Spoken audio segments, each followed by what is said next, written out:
Naam lah kan? Naam dah habis dah. Okey, betul lah. Seingat saya pun memang dah habis dah. Sebenarnya kita dah masuk surah Al-Ma'idah lah kiranya. Okay, terima kasih banyak. An'am yang last tu belum lagi rasanya kan?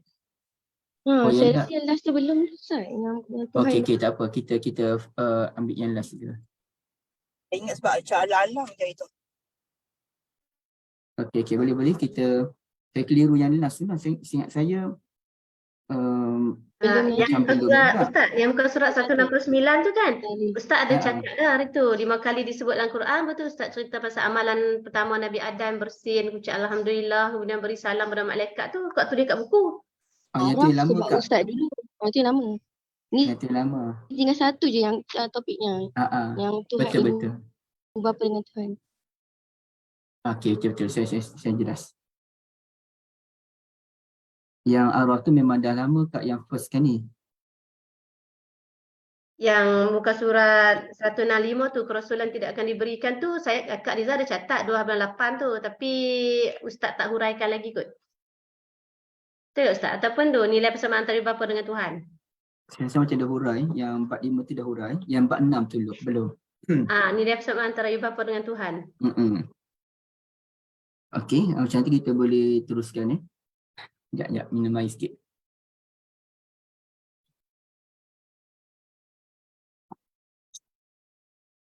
Jadi, Assalamualaikum warahmatullahi wabarakatuh. Alhamdulillah bi nasta'in. Allahumma salli ala Muhammad wa ala alihi wa sahbihi wa barik wa sallim. Subhanaka la ilma lana illa ma 'allamtana innaka antal alimul hakim. La hawla wa la quwwata illa billah. Pasal ni lupa aku nak pasang. Pihak Akademi Tadabbur Malaysia, terutamanya Kak Nizam dan juga Puan Syahira sebagai antara pembantu Ustaz Yusof ya. Dan puan-puan yang dirahmati Allah sekalian. Alhamdulillah, apa khabar semua? Harap semua dalam keadaan sihat walafiat. InsyaAllah pada pagi ini sebagai kelas ganti kepada Rabu yang lepas, kita bincang muka surat 167, nilai persamaan antara ibu bapa dengan Tuhan. Jadi tamatlah berkenaan dengan suratul An'am. Kita akan patah ke belakang dalam suratul Ma'idah insya-Allah. Baik, ibu-ibu yang dirahmati Allah sekalian, puan-puan, bila kita bincang nilai persamaan antara ibu bapa dengan Tuhan ni, dia ada dalam beberapa tempat sebenarnya. Antaranya dalam surah Al-Isra' pun ada. Tapi tak apalah, kita fokus pada surah Al-An'am sahaja. A'udzubillahi minasyaitonirrajim. Qul ta'alu atlu ma harrama rabbukum 'alaikum alla tusyriku bihi syai'a wa bil walidaini ihsana. Katakanlah, marilah supaya saya bacakan apa yang telah diharamkan oleh Tuhanmu ke atasmu. Jangan kamu mensyirikkan ia dengan sesuatu pun, dan kepada kedua ibu bapa buatlah yang terbaik. Dan kepada kedua ibu bapa buatlah yang terbaik. Jadi dia, kalau kita guna bahasa Melayu, biasanya kita akan sebut berbuat baiklah kepada ibu bapa, biasanya begitu. Tapi di sini Allah Azza wa Jalla dahulukan perkataan ibu bapa, wabil walidaini, dan kepada ibu bapa ihsana, buatlah yang terbaik. Okey, suratul An'am ayat 151. Astagfirullahalazim. Saya lupa nak share screen. Okey. Boleh pula terlupa. Surah Al-An'am.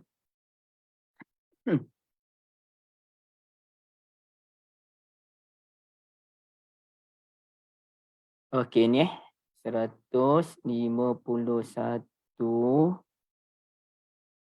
Okey, Allah sebut wabil walidaini ihsana.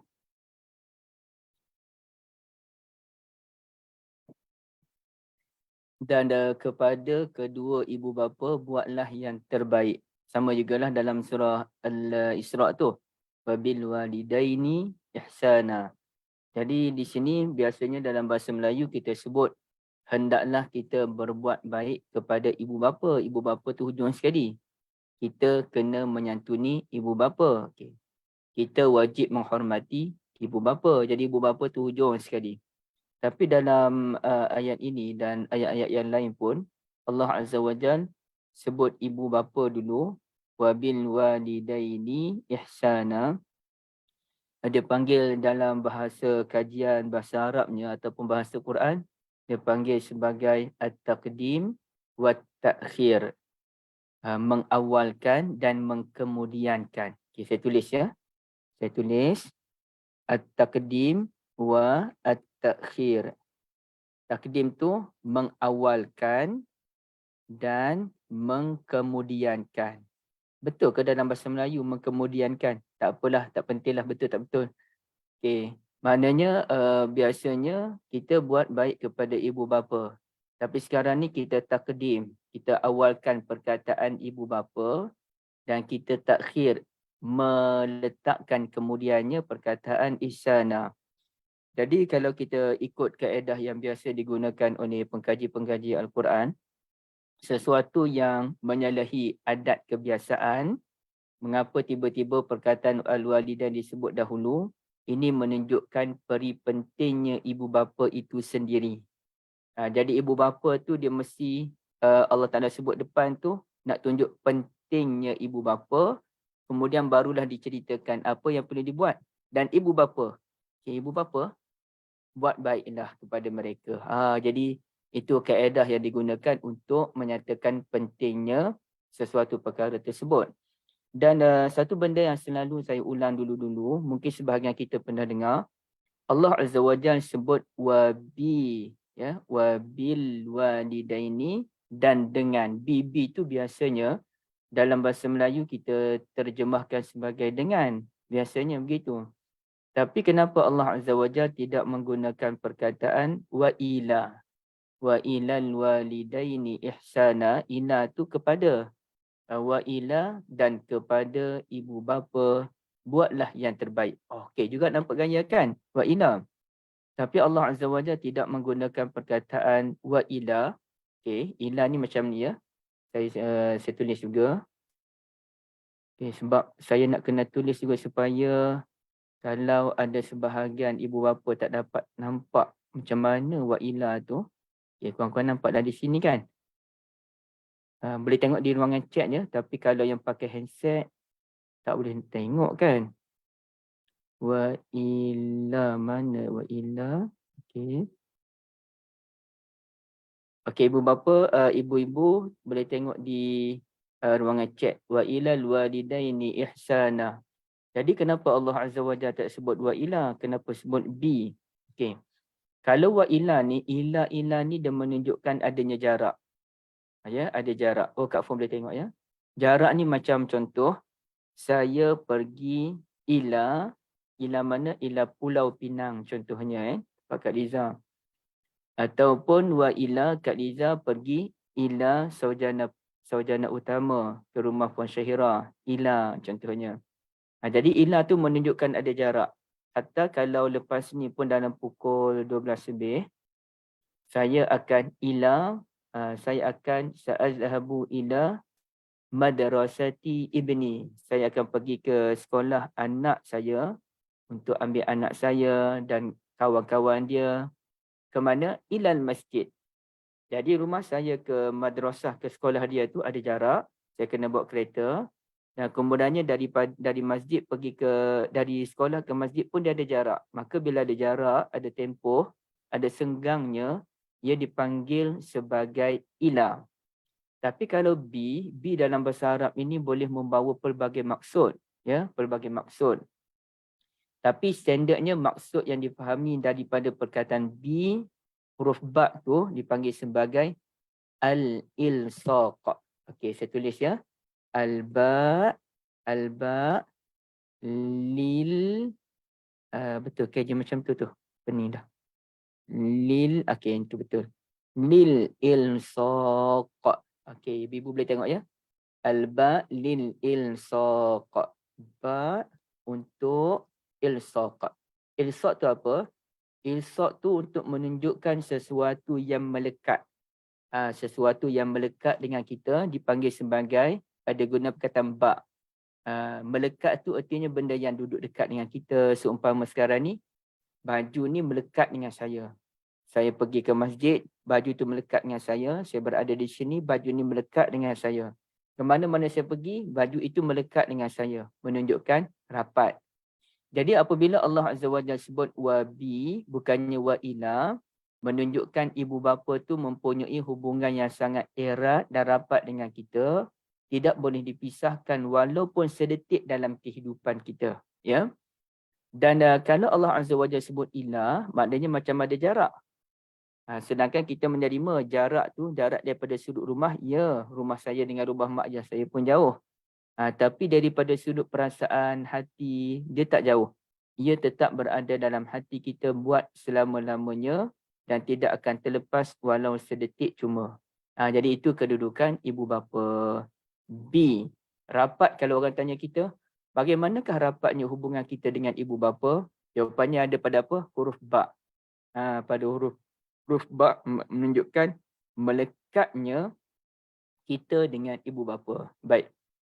Saya nak tanyakan soalan pada ibu-ibu sekalian perempuan. Mungkin kalau saya dah pernah tanya soalan ini, saya minta maaf ya. Okay, saya kira kebanyakan daripada perempuan di sini ataupun ibu-ibu, semuanya sudah berumah tangga. Ya. Kalau ada yang belum tu, saya minta maaf lah. Tapi saya kira boleh dikatakan semuanya sudah berumah tangga. Okay, kalau kita berumah tangga, artinya kita ni ada memikul beberapa tanggungjawab. Dan tanggungjawab utama yang saya nak sebutkan, tiga peranan kita. Satu sebagai isteri, yang kedua sebagai anak, yang ketiga sebagai ibu. Ini yang paling besar. Yang lain itu sebagai kawan ke, anak saudara ke, cucu saudara ke, itu dah kemudian dah. Yang paling penting, yang selalu duduk dengan kita ni, kita lah isteri. Kalau sayalah suami, kita lah anak, kita lah ibu. Bawah-bawah tu kita lah adik-beradik. Bawah-bawah tu kita lah pakcik. Bawah-bawah lagi kita lah anak saudara. Bawah-bawah lagi, yang paling bawah lagi, kita lah ahli masyarakat dan juga rakyat negara. Yang bawah sekali ialah kita ialah penduduk bumi yang bertanggungjawab terhadap bumi ini. Okay, bukan bawah tu artinya dia makin rendah kedudukan, tak. Bukan makin rendah, tapi artinya dia daripada sudut yang kita rapatnya tiga ni lah. Okay, sebagai penduduk bumi, besar tanggungjawab kita. Sebagai rakyat negara pun besar tanggungjawab. Okay. Daripada tiga benda ni, isteri, anak dan juga ibu yang selalu duduk belaga dengan kita ni, siapakah orang yang paling patut kita dahulukan ataupun siapakah orang yang paling kita sayang? Adakah suami kita? Adakah ibu bapa kita? Ataupun adakah anak-anak kita? Okay. Apa jawapan ibu-ibu sekalian? Ibu. Ibu Syarifah kata ibu. Patutnya Okay. ibu. Sorry. Saya silap tu. Saya betulkan balik. Ibu bapa. Ibu Syarifah kata ibu ke ibu bapa maksudnya? Ibu bapa. Ibu bapa. Puan Syahira kata semuanya sama. Puan Syafini kata ibu bapa. Okay. Yang lain? Ibu bapa, Ustaz. Ibu bapa, Kak Niza. Macam mana ni? Acik Nur ada, Puan Mazinah ada, Puan Nasimah ada, Puan Sarah ada, Puan Mardiana pun ada, Puan Ziha pun ada. Ibu bapa, Puan Ustaz. Zila. Bonda, ibu bapa juga bonda. Okey. Ibu bapa. Aisyah susahnya jawab. Bonda Niksum ibu bapa. Oh, ramai ibu bapa jawab je. Puan Sarah pun ibu bapa. Okey. Hanya satu je soalan yang jawapan yang pelik daripada Kak Aisyah. Susahnya. Okey, susahnya nak jawab. Okay, tapi di sini kebanyakan ibu bapa. Okey, jadi sebenarnya mana lebih utama, ibu bapa ke suami? Bukankah orang kata sebelum berkahwin ibu bapa bagi orang perempuan dan bila dah kahwin dengan suami? Jadi ibu bapa ke suami sebenarnya? Ibu Kalau bapa tak ada ibu tak boleh bapa, anak diganti. tu tak ada. Okey. Kita tak lahir tanpa ibu bapa. Macam mana Kak Niza? Kita tak akan lahir tanpa ibu bapa. Kita takkan lahir tanpa ibu bapa. Okey. Ibu bapa tak boleh diganti. Ibu bapa tak boleh diganti. Suami isteri boleh ganti. Allahu Akbar. Tapi harap-harap tak lah kan. Okay. Puan Syafiq ni kalau dah kahwin kena suamilah kot. Kena suamilah. Tapi belakang tak ada quotes. Ya, mana tak jelas. Okey. Ada lagi tak nak beri jawapan? Ibu bapa ke, suami ke? Anak-anak tak? Ibu-ibu sebenarnya lebih sayang anak-anak ke lebih sayang suami? Mana lebih utama, Puan Madiana, ibu bapa ke, anak ke, suami dalam hidup kita? Biasanya orang utamakan anak-anak. Anak-anak pula Ibu Sharifah kata. Biasanya lah kebanyakan. Kebanyakan. Jadi Ibu Sharifah, tapi Ibu Sharifah dah ni dah. Puan Syahira lah. Puan Syahira ataupun Puan Syafini yang muda-muda lagi ni, yang anak masih kecil lagi, kalau pergi lain, kalau berjauh, kalau kita kena ada balik kampung ke seorang-seorang atau pergi mana-mana seorang-seorang, ingat suami ke ingat anak-anak? Anak-anak. Anak-anak pula. Okey. Anak-anak tapi suami pun saya selalu okey. Anak-anak tapi suami pun saya selalu ingat. Saya pun sama juga anak-anak juga. Tapi isteri tu saya tak lupa lah. Cuma anak-anak tu dia ingatan dia lain sikit kan. Saya pun tak ingat saya dah tanya belum soalan tu di sini. Tapi saya kira beginilah jawapan dia ya. Jawapan yang mungkin lebih tepat. Wallahualam saya pun tak pasti. Dia sebenarnya ibu bapa ke, suami, isteri ke ataupun anak-anak, semuanya berada pada kedudukan yang sama. Cuma cara kita handle itu sahaja yang berbeza. Ya? Jadi semuanya pada kedudukan yang sama. Jadi kalau kita misalnya, kalau kita sebut berkenaan dengan ketaatan. Ya, ketaatan. Apabila seorang wanita telah berkahwin, maka ketaatan pada suami melebihi ketaatan kepada ibu bapa. Dia tak ada dah. Tak ada pun Allah kata kita kena taati ibu bapa. Tak ada. Ada ke dalam Quran Allah Ta'ala sebut kita kena mentaati ibu bapa? Saya tak pernah jumpa lagi lah. Kot ada. Dalam hadis ada, tapi dalam hadis tu benda yang boleh kita bahas lagi. Dalam Quran secara jelas menyatakan kena taati ibu bapa, seingat saya tak ada. Jadi bila seorang isteri seorang wanita telah berkahwin, maka orang yang perlu dia taati ialah suami dia. Jadi kalau contohnya nak balik kampung ke tak balik kampung raya, nak balik ke mana, ibu bapa tak boleh campur. Itu hak suami. Dan sebenarnya suami pun dia menyantuni isteri dengan wujudnya perbincangan. Okey. Jadi isteri mentaati suami, suami menyantuni isteri. Ya, saya ulang balik, isteri mentaati suami, suami menyantuni isteri.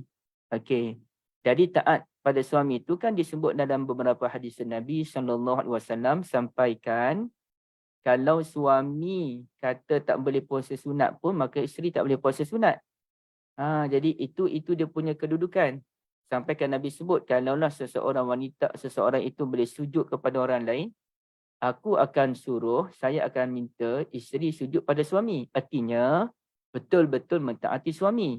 Okey. Selagi mana tak suruh perkara yang mungkar lah, betul lah kata Kak Niza. Dan kemudiannya bagi seorang lelaki pula, apabila dia telah berkahwin, maka dia kena menyantuni isteri. Bahkan dalam beberapa ketika mesti menyantuni isteri lebih daripada ibu bapa dan lebih daripada adik-beradik sendiri.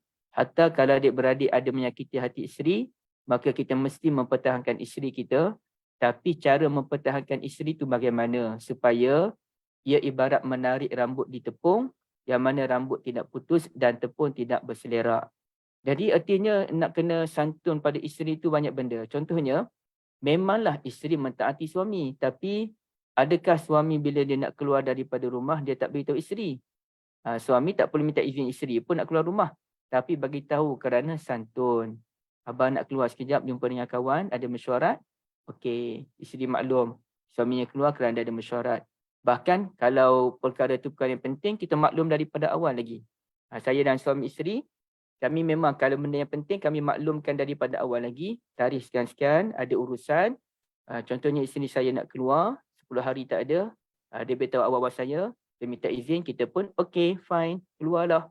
Dan saya pun mengambil sikap, kalau isteri saya nak keluar pergi keluar negara, contohnya, ataupun keluar dari negeri dengan tujuan belajar, dan ada masa dengan tujuan untuk panggil apa, healing, nak bagi tenang sedikit dengan kawan-kawan, silakan. Terutamanya dalam bab belajar, saya tidak akan langsung menghalang kecuali kalau ada perkara lebih mustahab untuk dipertimbangkan. Tapi kalau isteri saya kata nak beli tu lah, nak beli ni lah, terus saya kata benda tu tak penting, boleh tangguh, saya buat tak tahu je. Tak halang tapi buat tak tahu. Jadi dia maklum. Suaminya tak setuju lah tu, diam. Tapi bab belajar, tak ada isu. Bab nak beli buku mahal mana pun, 100-200, belilah. Yang penting duit dia, bukan duit saya kan. Okay, baik. Jadi ceritanya kita menyantuni isteri. Baik. Yang kedua, dalam kes sayang, kasih, memang kita tak boleh nafikan bahawa sayang dan kasih itu memang dia lebih kepada anak. Dia memang lebih pada anak. Itu yang sukar untuk kita nafikan. Okey, saya boleh buat contoh pada ibu-ibu sekalian. Paling kurang ada 2 contoh yang boleh saya kongsikan di sini. Pertamanya dalam surah At-Taubah, ya, dalam surah At-Taubah, dan yang keduanya dalam surah Abasa. Okey, ini pun kita nak tengok. Mana surah Abasa wa tawalla? Okey, Abasa. Okey, pertamanya kita lihat dalam surah Taubah dulu. Tapi saya pun tak ingat ayat yang mana ya surah Taubah ni. Seingat saya lebih kurang sini. Alamak kat mana tak jumpa. Innama amwalukum wa auladukum fitnah. Siapa ingat ayat tu kat mana ya? Boleh cari tak?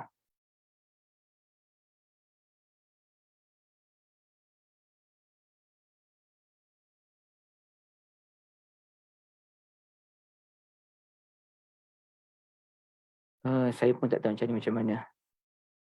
Boleh ke macam ni? Innama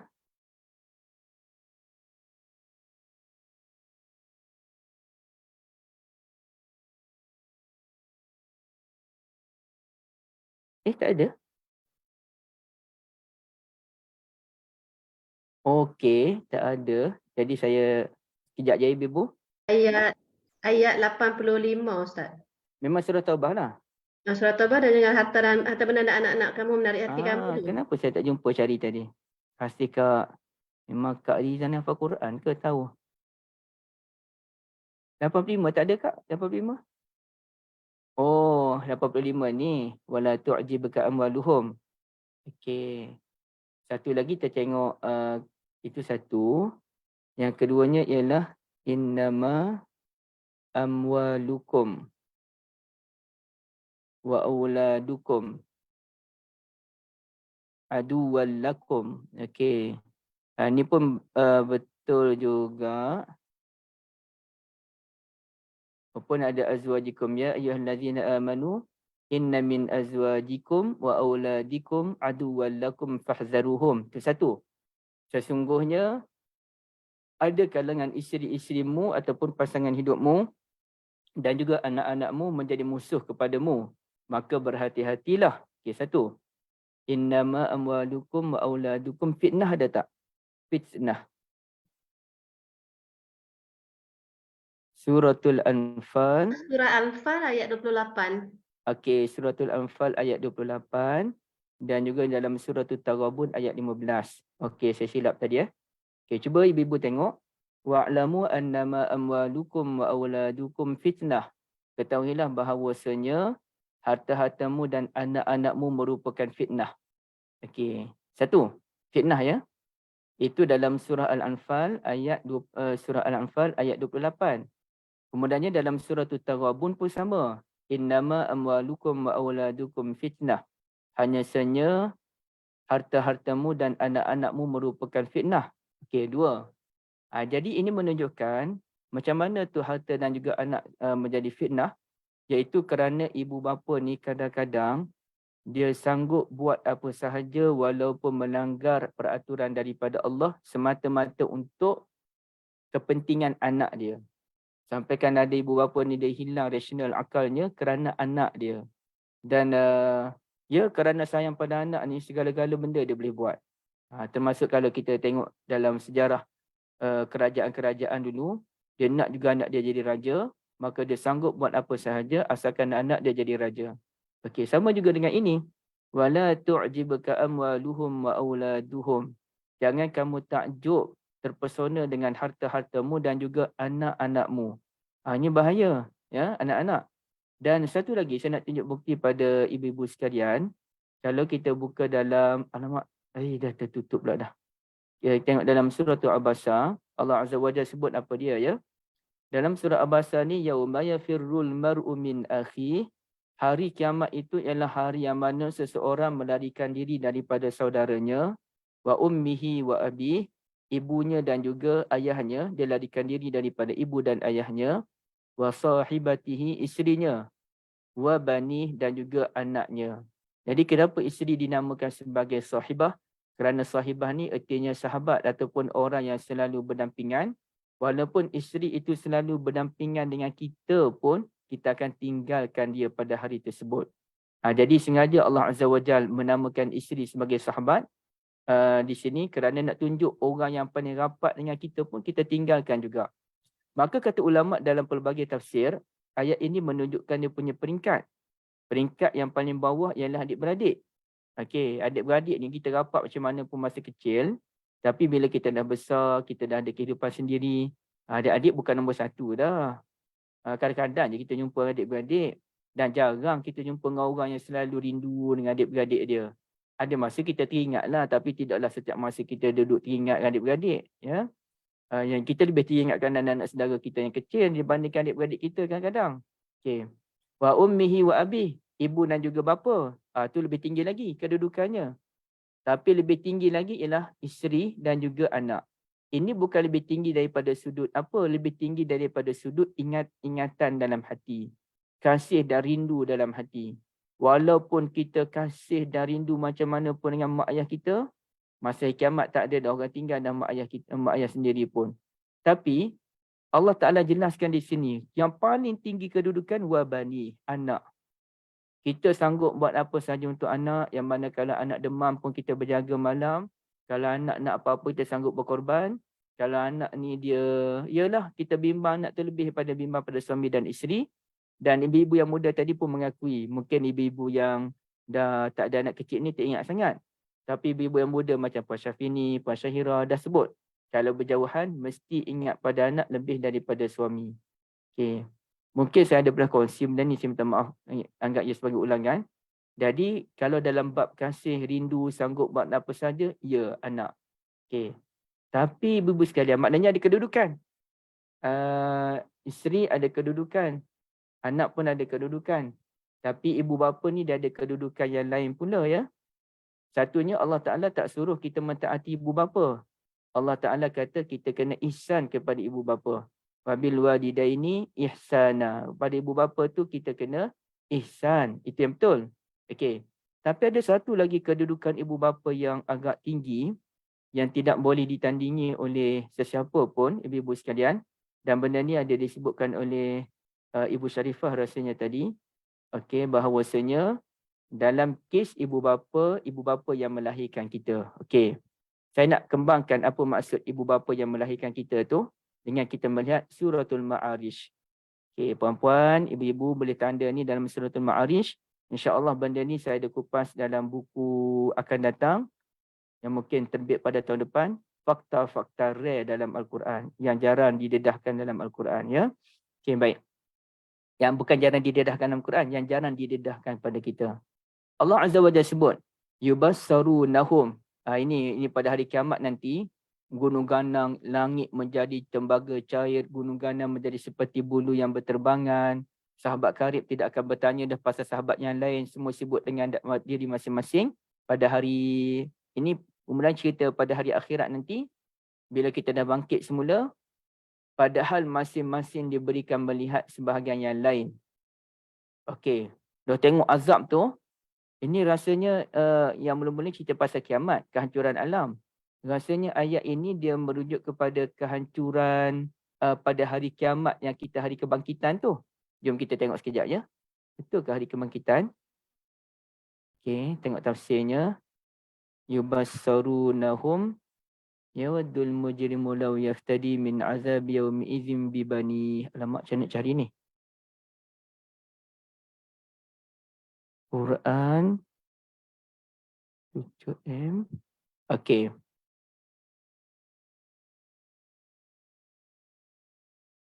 Yubassarunahum. Kat mana ni yubassarunahum ni? Fala yabqa yubassarunahum. Mazan yasalu siddiqu sadiqahu. Yan. Kat mana ni dia punya ma mauqit yubassarunahum kalam musta'nif. Saya tak pastilah dia tengok tu sama ada pada hari kehancuran alam ataupun hari kebangkitan semula. Tak ada pula disebutkan secara jelas di sini. Setahu saya berdasarkan sedikit tafsir yang saya baca ni seperti tafsir Al-Baghawi ni pun dia merujuk kepada keadaan ketika kita dibangkitkan semula. Ya. Okey. Jadi masa kita dibangkitkan semula tu kita pun melihat antara satu sama lain. Yawaddul mujrimu law yaftadi min azabi yaumi idzin bibani. Cuba lihat ni perkataan yaftadi. Yaftadi itu menebus. Pada saat itu orang kafir suka sekiranya dia dapat menebus dirinya daripada azab dengan anak-anaknya sendiri. Sampai macam tu. Walaupun di dunia ni anak-anaklah kita sanggup buat apa saja pun di dunia. Tapi bila tiba hari kebangkitan kelak, kita ni nak backup diri kita, kita sanggup menggunakan anak kita sekalipun untuk menyelamatkan diri kita. Wa sahibatihi wa akhihi. Isteri kita pun sanggup kita gadaikan. Yang penting kita selamat. Dan saudara mara kita pun kita sanggup. Ini level yang disebut nombor 1 tu, itu yang paling tinggi. Berbeza dengan kaedah tadi. Dalam surah Abasa dia mula dengan kecil dulu. Saudara, ibu, bapa, paling tinggi isteri, lebih tinggi lagi anak-anak. Tapi dalam surah ini dia sebut yang nombor 1 dulu. Yang paling tinggi, kita sanggup menebus diri kita dengan anak-anak yang paling kita sayang sekalipun. Kalau bukan anak-anak pun bawah sikit isteri ataupun suami. Kalau bukan isteri dan suami pun paling bawah lagi pun saudara mara. Kalau bukan saudara mara dapat menebus ke, kita akan guna lagi benda lain yang lebih kecil lagi. Wa fasilatihi allati tu'wih. Kaum kerabat yang melindungi. Ibu-ibu sekalian, apa yang pelik? Apa kaitan ibu bapa dalam ayat yang saya nak cerita ni? Siapa boleh kongsikan idea? Tak disebut ibu bapa dalam ayat ini. Apa maksudnya Pak Syafini? Tak disebut ibu bapa.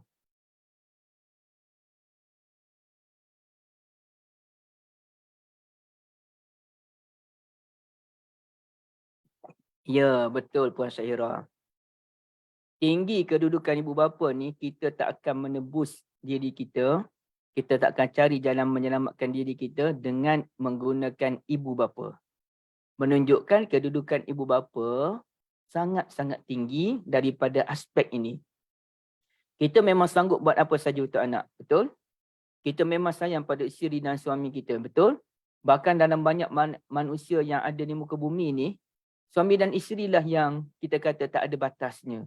Ibu bapa ada batas, anak-anak ada batas, bahkan anak-anak nak masuk dalam bilik pun kena minta izin. Kita boleh marah anak kita walau sayang macam mana pun, marah kita boleh marah anak. Tapi dengan isteri memang tak ada langsung batas.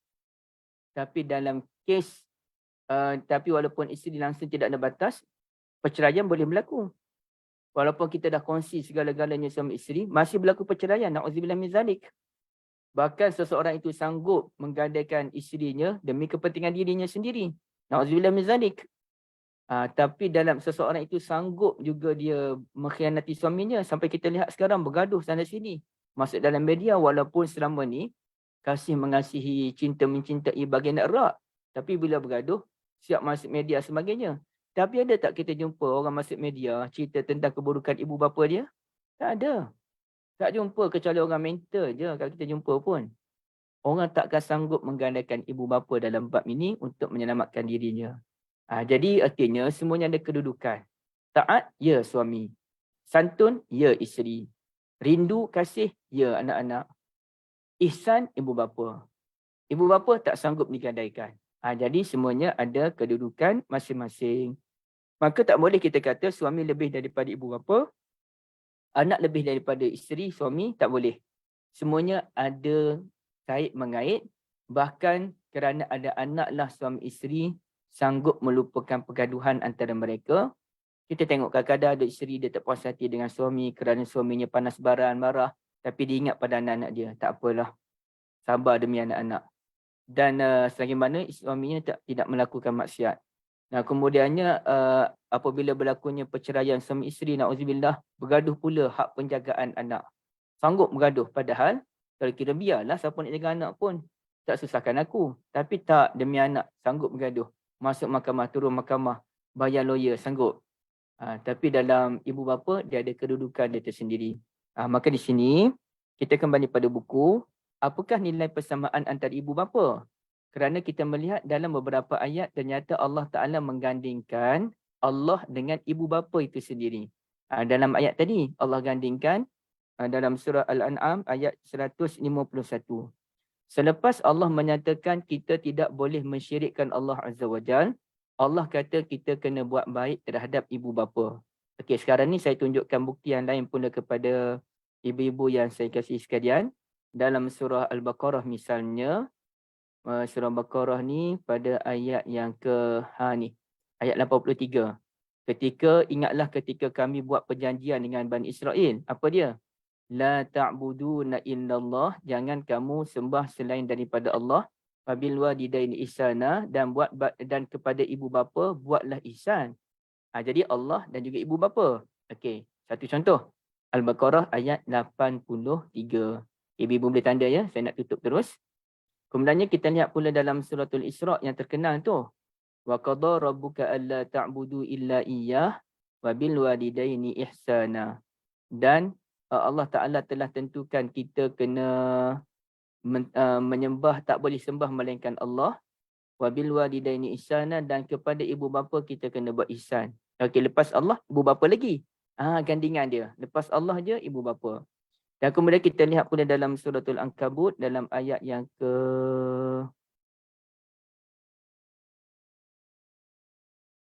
dalam ayat yang ke-8 ni. Bukan. Ayat ke-8 ni, dalam ayat ke-8 ni, sebelum itu Allah Ta'ala sebut, man kana yarju liqa Allah fa inna ajalallahi la'at. Siapa yang nak buat pertemuan yang baik kepada Allah Azza wa Jalla, sekian-sekian. Jadi lepas cerita tentang Allah tu, cerita tentang beriman dan amal soleh, itu berkaitan dengan Allah. Allah pun kata, wa wasainal insana biwalidayhi husna.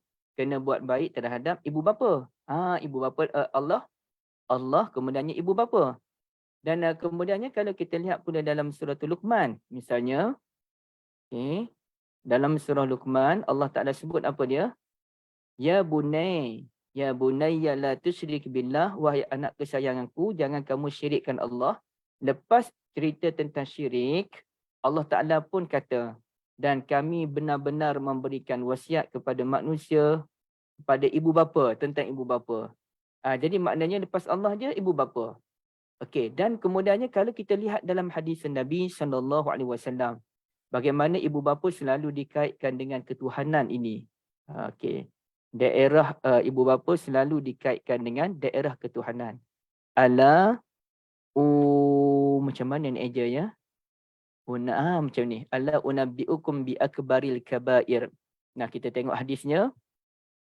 Ala unabbiukum bi akbaril kabair. Sahih Bukhari. Nakkah kalau aku ceritakan kepadamu sebesar-besar dosa besar? Qulna bala ya Rasulullah. Bahkan kami nak tahu sangat wahai Rasulullah. Okey, apa kata Nabi SAW? Apakah dosa yang paling besar? Dalam hadis yang lain ada kata 7, ada hadis yang kata 3. Ini yang lebih panggil apa? Yang lebih shortlist lah. Nombor 1, al-isyraku billahi azza wa jal, syirik kepada Allah. Dan keduanya, wa'uququl walidain, dan derhaka kepada ibu bapa. Kemudian, wa kana muttaki'an, Nabi pun, masa tu Nabi sedang berbaring, Nabi duduk. Nabi sembang tu dalam keadaan berbaring. Nabi sembang dengan beberapa sahabat, antaranya Abu Bakar Nufai' bin Al-Haris. Kemudian Nabi baring. Kemudian Nabi duduk. Dan Nabi tambah, faqal ala wa qawlu zur wa syahadatu zur. Ala wa qawlu zur wa syahadatu zur. Okey. Sampai Nabi ulang banyak kali. Ibaratnya Nabi sebut, nakkah aku cerita pada kamu semua sebesar-besar dosa besar, ya, syirik kepada Allah, derhaka pada ibu bapa. Nabi pun duduk. Saksi percakapan yang dusta, kesaksian yang dusta. Percakapan yang dusta, kesaksian yang dusta. Percakapan yang dusta, kesaksian yang dusta. Nabi ulang banyak kali. La yaskut. Macam Nabi tak nak berhenti. Nak kata beratnya benda tersebut. Tapi ceritanya, lepas Allah Ta'ala lepas Nabi kita SAW cerita pasal Allah, Nabi sesudah dengan ibu bapa. Jadi ada kaitan Allah ibu bapa. Allah ibu bapa. Kenapa tu? Kerana antara Allah Azza wa Jalla dengan ibu bapa tu ada dua nilai persamaan yang ketara yang disebutkan oleh Ar-Razi dalam tafsir surah Al-Isra. Satunya Allah Ta'ala yang menjadikan kita dan ibu bapa merupakan medium kita diciptakan oleh Allah Azza wa Jalla. Kita diciptakan oleh Allah ni melalui ibu bapa. Baik. Satu. Yang keduanya Allah Ta'ala yang menjamin rezeki kita dan masa kecil dulu ibu bapa lah yang menjaga rezeki kita. Kita memang tak tahu nak buat apa-apa. Kita hanya tahu menangis je. Mak yang dukung, mak yang menyusukan.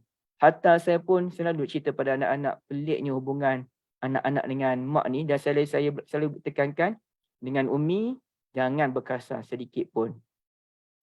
Itu pantang. Itu memang sangat pantang. Jadi antaranya pelik apa dia?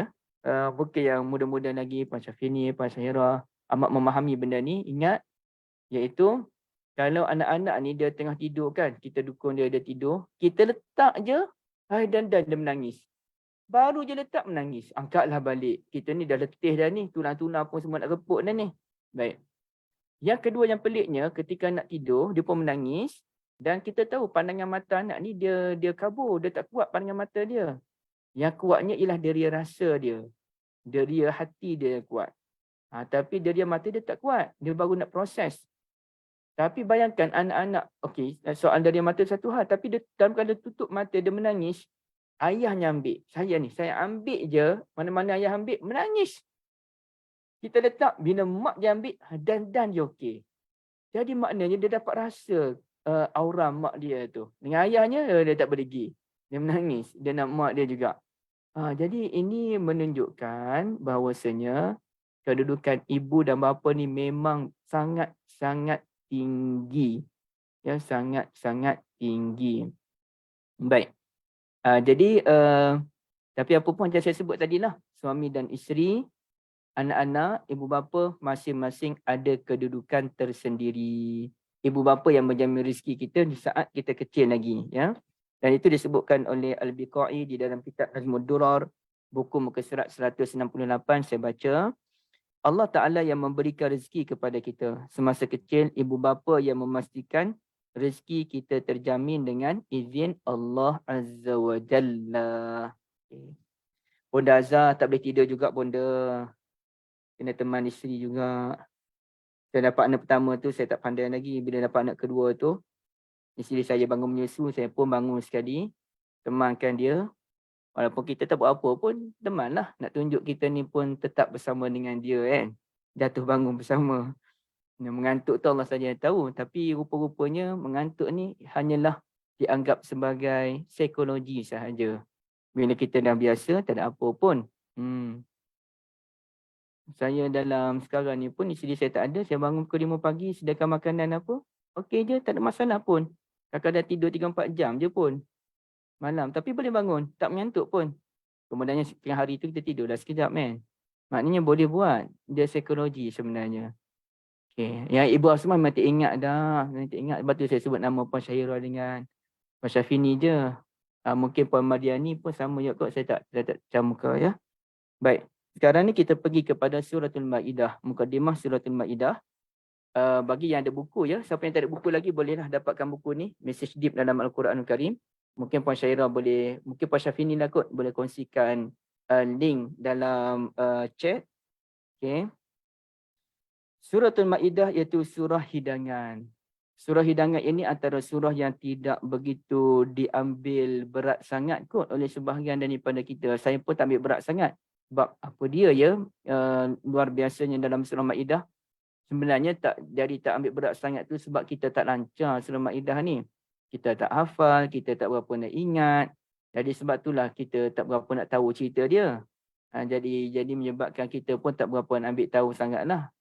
Okay, berbeza dengan surah Baqarah. Baqarah ni surah yang biasa kita baca. Okay, surah Maidah ni macam apa kelebihan surah Maidah untuk kita baca? Gitulah. Hafal pun tak hafal. Itu cerita dia. Tapi padahal suratul Maidah ni, Masya Allah, luar biasa dia punya penceritaan dia. Hebat. Kalau digali itu, aduh, luar biasa. Okay, tapi sebenarnya itu siapa yang ada buku, kalau lihat pada muka surat 129, pada perenggan yang ketiga tu, surah ini merupakan satu-satunya surah yang bermula dengan seruan ya ayyuhallazina amanu. Ibu kena betulkan ya, bukan satu-satunya surah. Bukan.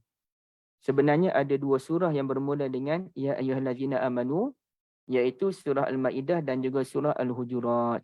Saya mohon maaf banyak-banyak atas kesilapan dalam buku ini. Ini kesilapan fakta yang bagi saya amat dikesali.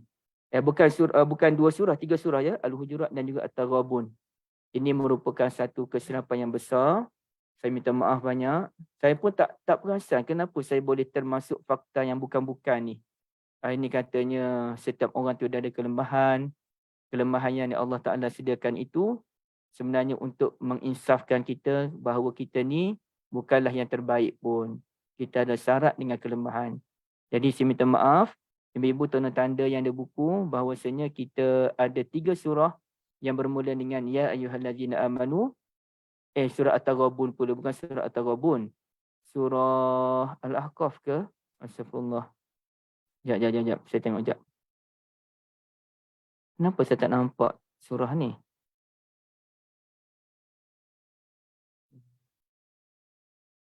Al-Jasiyatul Ahqaf. Surah Ahqaf ke? Bukan surah Ahqaf. Al-Jasiyah. Naam. Suratul Jasiyah. Sebelah ni je. Okey, cuba ibu-ibu tanda balik. Al-Jasiyah pun bukan. Bukan Jasiyah. Astagfirullah. Al-Jasiyatul Ahqafu. Mumtahanah. InsyaAllah ini betul. Ya ayyuhallazina amanu la tattakhidhu aduwi. Dah ada yang bagi jawapan pada saya sini. Okey, surah Al-Mumtahanah. Okey, jadi minta maaf ya, tolong betulkan balik. Ada 3 surah yang bermula dengan ya ayyuhallazina amanu, iaitu suratul Maidah, surah Al-Hujurat dan surah Al-Mumtahanah. Okey. Jadi saya minta maaf, tolong maafkan saya atas kelemahan dalam buku ni. Okey, sekarang ni kita pergi kepada Al-Maidah. Al-Maidah tu ceritanya hidangan. Dan Allah Ta'ala bukan nak cerita hidangan makanan untuk kita ni. Ini ialah hidangan-hidangan Al-Quran yang begitu menyelerakan. Begitu membuatkan air liur kita pun jadi kecur. Ya Allah, sedapnya hidangan Al-Quran ni. Begitu lazat pada kita ya. Okey, baik. Jadi apa? Surah ini merupakan surah At-Takmil. Itu asas dia. Surah At-Takmil. Surah penyempurna. Ya, surah penyempurna. Dan surah penyempurna apa ibu-ibu sekalian? Satunya surah yang menyempurnakan tentang ibadah haji. Okay. Itu dalam ibadah haji itu kita baca dalam ayat yang kedua tu. Okay, saya tunjuk pada ibu-ibu sekalian. Dia punya terjemahan dia. Macam mana surah penyempurna ni? Tengok ayat yang kedua. Wahai orang yang beriman. Sekian-sekian tu. Jangan kamu buat sesuatu dalam bentuk walal hadiya walal la tuhillu sya'airallah wala syahral harama walal hadiya walal qalaida wala aminal baital haram wa idza halaltum fastadu apa tu? Okay, artinya tidak dibenarkan memburu antaranya. Tidak dibenarkan memburu, tapi wa idza halaltum fastadu, lepas kamu selesai ihram bolehlah kamu berburu. Jadi larangan berburu kepada orang yang berihram ini menyempurnakan ibadah ihram itu sendiri ataupun menyempurnakan ibadah umrah dan juga haji. Ada pantang larangnya ketika kita berihram ni, antaranya kita tidak boleh berburu. Jadi larangan itu menyempurnakan ibadah ihram itu sendiri. Okey, satu. Yang kedua, dalam surah inilah yang menyempurnakan akal kita dengan larangan daripada minum arak, ya, daripada minum arak. Ada ke perkataan arak di sini? Bukan arak ni, khamar. Khamar tak ada. arak. Ni dalam ayat 90. Ya ayyuhallazina amanu innamal khamru wal maisir wal ansabu wal azlamu rijsum min amali syaitan fajtanibuhu la'allakum tuflihun. Wahai orang beriman, hanya senya khamar, judi, pemujaan berhala, ansab ni macam kita sembelih haiwan untuk berhala. Wal azlam ni tenun nasib dengan menggunakan batang-batang panah sebagaimana dilakukan dalam cerita Cina dulu-dulu. Dan anak panah, dia pecabut anak panah tu dan lempar kan. Tengok apa dia. Jadi di sini, ibu-ibu yang dirahmati Allah sekalian, Allah Ta'ala mengharamkan khamar dalam surah ini. Jadi menyempurnakan akal kita. Ya, menyempurnakan akal kita. Okay. Sedangkan dalam ayat lain, surah lain, dia tak haramkan lagi khamar sepenuhnya. Ini mengharamkan khamar sepenuhnya. Dalam surah An-Nisa pun tak sempurna lagi. Dalam surah An-Nisa, kalau tak silap saya, surah An-Nisa, ya ayyuhallazina amanu la taqrabus salata wa antum sukara. Jangan dekati salat dalam keadaan kamu mabuk, tapi tak haramkan arak sepenuhnya. Surah Maidah yang mengharamkan arak sepenuhnya. Kemudiannya dalam surah Maidah ada hukuman untuk orang yang mencuri. Okey, ini wasariqu wasariqatu faqta'u aydiyahuma jazaa'an bima kasaba nakalan minallah wallahu azizun hakim. Jadi hukuman kepada pencuri ini menyempurnakan penjagaan harta dan nyawa kita. Dan bukan saja mencuri, bahkan hukuman untuk, mencuri tadi ayat berapa ya? Saya senang ibu-ibu nak tanda. Ayat 38 ya. Mencuri itu ayat 38. Kemudiannya arak tadi ayat berapa? Okay. Ayat arak tadi ayat 90 dan 91. 90, 91. Kalau ihram tu ayat 2. Dan satu lagi ialah tentang orang yang merompak, ayat 33. Okey, perompak itu ayat 33. Innama jazaa'ul ladzina yuharibuna Allah wa rasulahu wa yas'auna fil ardi fasadan an yuqattalu aw yusallabu aw tuqatta'a aydihim wa arjuluhum min khilafin aw yunfaw minal ard. Okey, itu balasan untuk orang yang merompak. Jadi balasan untuk pencuri dan perompak itu ialah bertujuan menjaga kesempurnaan harta kita. Okey. Dan dalam surah Al-Maidah juga kita panggil sebagai menyempurnakan pemakanan. Okey, cuma kita tengok. Makanan yang halal. Uhillat lakumul an'am, dihalalkan bagi kamu. Orang panggil apa? Makanan binatang ternak apa tu? Okey. Apa lagi yang halalnya? Okey. Yas'alunaka maza uhilla lahum qul uhilla lakumut thayyibat. Dihalalkan bagi kamu makanan-makanan thayyibat. Thayyibat ni makanan yang macam mana? Makanan yang lazat, makanan yang berkualiti, makanan yang menjaga kesihatan kita. Okey. Itu tentang menyempurnakan makanan. Dan satu lagi ialah ibadah tayammum. Ibadah wuduk ni zaman-zaman dulu pun dah ada ibadah wuduk, tapi tak ada ibadah tayammum. Jadi Allah Ta'ala sebut dalam surah ini pada ayat ke-6, falam tajidu ma'an, nampak tu anak panah saya bergerak tu, falam tajidu ma'an, apabila kita tak jumpa dengan air, fatayammamu sa'idan tayyiban, maka tayammumlah dengan menggunakan tanah yang baik, tanah yang elok. Jadi adanya tayammum menyempurnakan ibadah wuduk. Jadi betul lah surah Al-Maidah ni surah yang menyempurnakan. Ibaratnya hidangan tu. Contohnya saya pun pergilah ke rumah Ibu Sharifah. Ibu Sharifah ajak, jomlah Zul datang rumah Ibu nak jamu makan sikit. Boleh Ibu, saya pun pergi. Pergi-pergi tu nampaklah ada nasi impit. Wah, nasi impit. Bestnya. Tapi kalau kuah kacang aku nak diet. Okay. Tapi tak nampak yang lain. Kita tengok kuah impit, nasi impit. Ibu Sharifah kata, makanlah Zul. Nak makan macam mana ni? Saya pun ambil jalan nasi impit nak jaga hati Ibu Sharifah ni. Makanlah nasi impit kosong macam tu. Rupa-rupanya Ibu Sharifah terlupa nak bawa keluar lontongnya ataupun apa nama yang kuning-kuning tu, lontong ke soto? Selalu saya terlupa. Lontong. Kuah lodeh. Apa lodeh? Kuah lodeh Masak lodeh pun panggil, lontong pun panggil. Tak pandai saya. Kacang dengan kuah kacang. Saya first time orang jamu lontong tu, saya Tengok je, apa benda aku nak makan ni, mana kuah kacangnya. Kita orang Kelantan kacang. Rupanya makan macam tu, kuah kuning rupanya. First time saya makan masa saya tahun 1 di UM dulu. Lepas tu saya memang tak minat. Tapi baru-baru ni saya makan sebab surah jamu. Wah, sedap juga sayur-sayurnya apa kan. Rasa sihat pun nak makan. Kacang tu tak sihat. Tu masalahnya. Tapi saya suka kuah kacang. Okey, jadi kalau makan nasi impit saja, sempurna ke hidangan tu? Itu tak dipanggil hidangan. Satu kali pengasuh anak saya ajak makan pulut durian di rumah. Sekarang saya dah pantas dah. Saya tak nak makan pulut dah. Okay, minat kita gila makan pulut durian. Tapi tak ada durian. Saya pun mana duriannya? Saya suspend ni, mana durian ni? Rupanya pulut dengan kuah durian sahaja. Katanya durian habis. Tak jumpa durian kat mana. Oh, makanlah. Kita pun makanlah juga pulut dengan kuah durian tu. Buatlah selera sikit. Dalam hati aku nak ada durian baru best. Tapi sekarang saya dah pantang. Tapi ceritanya, dia tak jadi hidangan yang lengkap lah. Hidangan ni mesti lengkap. Maka apabila Allah Azza wa Jalla turunkan suratul Ma'idah, surah hidangan tu mesti lengkap. Surah ini saling melengkapi antara satu sama lain dan bukti bahawa surah ini surah yang lengkap disebutkan dalam ayat yang ketiga yang dianggap sebagai ayat yang paling masyhur dan ayat yang paling mengelirukan. Yang masyhur dan mengelirukan. Mengelirukan tu bagaimana? Nantilah kita bincangkan. Iaitu al-yawma akmaltu lakum dinakum. Pada hari ini aku sempurnakan untukmu agamamu.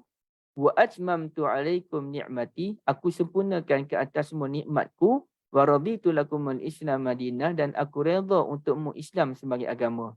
Sempurna agama kita. Hari ini dah sempurna agama. Sempurna nikmat Allah Azza wa Jalla. Dan Allah redha Islam sebagai agama kita. Jadi itu dia punya apa? The tipping point. Menunjukkan bahawa surah ini merupakan surah penyempurna. Alhamdulillah. Allazi bi ni'matihi tatimmus solihat. Dalam seminit 2 minit ni, Ibu ada sebarang soalan ke? Apa tu? Kelantan makan dengan air nis betul. Kenapa sebut air nis Betul saya panggil air Nisan. Nisan je lah. Nisan tapi dia buat air lah, buat cair. Oh, Kelantan mana tu? Pasir Mas. Pasir orang mana? Saya Ipoh, Perak. Suami saya orang Pasir Mas. Oh, orang Pasir Mas. Kat mana Pasir Mas? Kampung Kedondong. Kedondong. Pasir Mas ni keturunan Nabi Yusuf katanya. Mengarut-mengarut je lah. Okey, baik. Pasir Mas saya pun ada 2 orang adik ipar saya di Pasir Mas. Okey, ada apa-apa soalan ke ibu-ibu? Silakan. Ustaz, nak tanya Ustaz. Macam mana kita cara nak menyantuni ibu bapa kita yang tak menjaga kita daripada kecil? Maksudnya hubungan tu tak rapat macam ibu bapa yang lain lah. Boleh jadi dia tak jaga kita tu sebab dia miskin dulu-dulu. Ataupun anak terlalu ramai. Dan ada seorang haji tu namanya Haji Hamdan. Namanya dia sedih sangat dia cerita pada saya. Sebab anak dia masa kecil dulu dijaga oleh ayah dia. Tok yang nenek jaga. Dan sampai satu masa dia minta dia nak jaga anak dia masa anak dia kecil. Tapi atuk dengan nenek ni tak nak lepas cucu. Sayang kat cucu. Dan bila besar tu anak dia jadi kurang rapat lah dengan dia. Anak tu lebih rapat dengan tok dengan nenek. Dan kalau cuti pun jarang balik ke rumah dia. Jadi sebenarnya kita tengok pada isu. Satunya memang atuk nenek tak boleh rampas anak daripada ibu bapa. Tak boleh. Itu anak dia. Walaupun dia cucu kita. Tapi tak boleh ambil. Dan bila kita tak rapat atas nama alasan-alasan demikian. Kita peganglah apa yang disebutkan oleh Allah. Wabil walidaini ihsana. Wujudkan kemesraan tersebut. Ya, kalau dengan orang lain kita boleh mesra. Kenapa dengan ibu bapa kita tak boleh mesra kan? Kalau dengan orang lain yang baru kita kenal pun kita bukan main lagi berkawan dengan dia. Kenapa dengan ibu bapa kita tak boleh nak bina hubungan tersebut? Jadi kita cuba seboleh mungkin. Tapi saya tahu kalau yang beratnya ialah kalau ibu bapa tu yang buat benda tak elok pada dia. Tinggalkan dia. Tidak bertanggungjawab. Tambah-tambah ada pula kes penagihan dandah mak ayah ni. Na'udzubillah min zalik. Yang tu paling kurang kita tanya khabar pun jadilah. Ya. Kalau memang mak ayah tu memang teruk perangai. Kita tanya khabar pun okey lah. Kita tidak memburukkan dia pun okey lah. Kita doakan keampunan Allah buat mereka pun jadilah. Tapi kalau mereka kita tak dia orang tak jaga kita kerana alasan-alasan yang seperti tadi, kita kena bina hubungan yang baik dengan mereka. Masa lalu, cerita masa lalu. Masa sekarang, kita kena ubah. Itulah kita cuba ya. Jadi saya berhenti di sini. Saya tak boleh panjang kerana apa? Saya okey je nak tambah masa, tak ada masalah. Tapi kerana ada sebahagian daripada kita ada kelas lain lagi. Maklumlah, kebanyakan daripada ibu ni jenis kaki ilmu. Menuntut ilmu kelas sampai henti. Jadi kita berhenti di sini untuk memudahkan ibu masuk ke kelas yang lain. Wallahualam. Terima kasih banyak. Jazakumullah khairah. Subhanakallahumma bihamdik. Asyhadu an la ilaha illa anta astaghfiruka wa atubu ilaik. Assalamualaikum warahmatullahi wabarakatuh. Waalaikumsalam. Terima kasih Ustaz. Assalamualaikum warahmatullahi Ustaz, wabarakatuh. Ustaz. Ustaz. Salam Terima kasih Ustaz. banyak. Terima kasih.